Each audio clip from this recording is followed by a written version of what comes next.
Sebanyak 800 delegasi dari seluruh dunia hadir dalam acara KTT Perdamaian Dunia ke-11 yang diselenggarakan di Cheongju, Korea Selatan.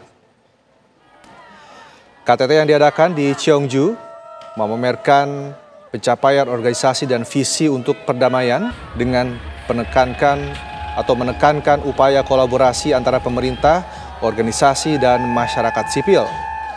Dalam konferensi ini, Chairman HWPL Liman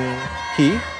mengatakan saat ini dunia menghadapi tantangan besar khususnya dalam hal perdamaian, sehingga seluruh delegasi diajak untuk bisa menciptakan kedamaian dunia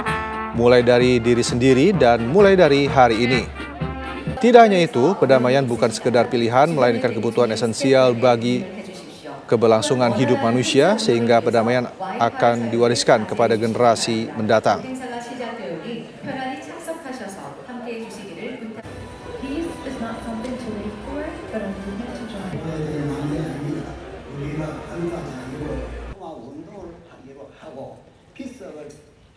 세계 평화 발전과 인류애를 실천하는 HWPL의 평화위원회 위원으로 understanding of faith community and how we are as a one human being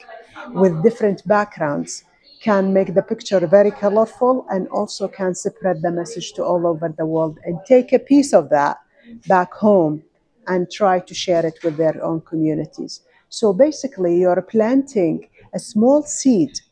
of for peace inside your heart, inside your country, and make it spread around. International Women Peace Group kembali menegaskan komitmennya terhadap perdamaian dunia dalam KTT ke-11 yang digelar di Korea Selatan. Dan untuk mengetahui bagaimana update KTT di sana, sudah ada rekan kami, Rehana Mezia. Rehana, untuk KTT kali ini apa misi utama yang diselenggarakan?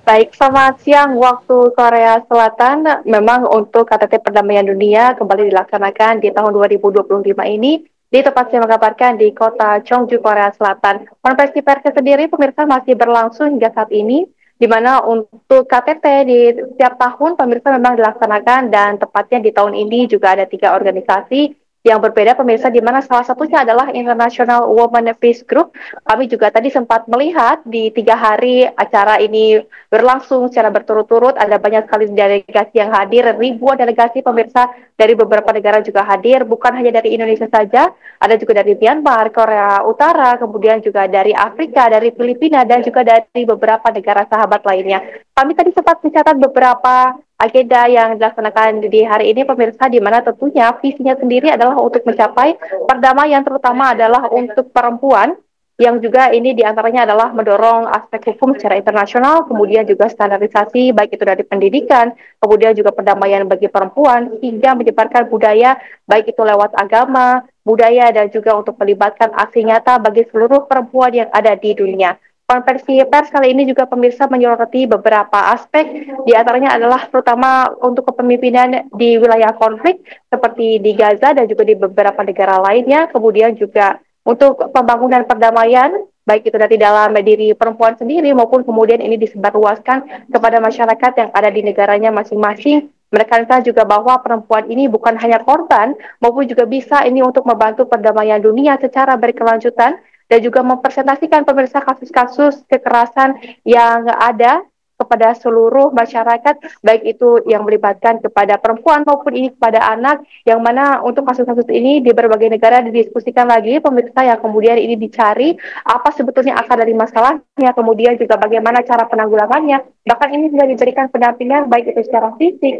mental maupun bantuan hukum nasional dan juga secara internasional. Adapun kami sempat mendapatkan informasi dari Ketua International Women Peace Group yang ada di seluruh dunia ini pemirsa, ini adalah Na Yongjong, yang mengatakan jika acara ini menyatukan perempuan di seluruh dunia untuk tidak berhenti bekerja, kemudian juga untuk terus bersatu melalui perdamaian meskipun konflik perang ini hingga masih saat ini masih terus terjadi. Kami juga memang sempat mendapatkan kesempatan pemirsa untuk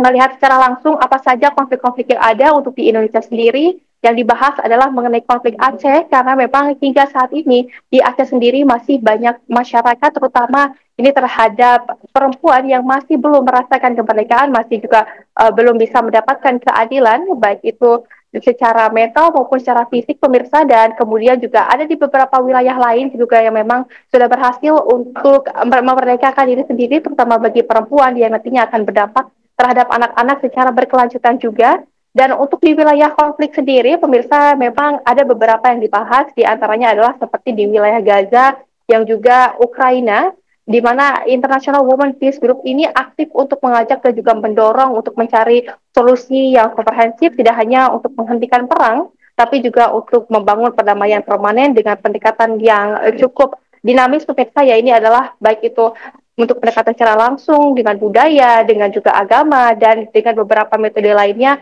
baik itu diantaranya adalah dengan memberikan edukasi, di mana perempuan-perempuan yang memang mendapatkan ketidakadilan, baik itu dari negara manapun, diberikan edukasi terlebih dahulu, diberikan pendidikan, yang kemudian juga bisa memerdekakan dirinya sendiri, dan dari edukasi tersebut juga memang penting sekali pemirsa untuk nantinya adalah menyebarluaskan kepada masyarakat yang ada di seluruh dunia agar juga perempuan ini bisa mendapatkan keadilan. Tidak hanya itu pemirsa, dibutuhkan juga kepastian hukum internasional untuk menghentikan konflik maupun peperangan. Demikian informasi dari Cheongju, Korea Selatan. Saya kembalikan kepada Anda di studio di Jakarta. Baik, terima kasih Rehana informasinya langsung dari Cheongju, Korea Selatan.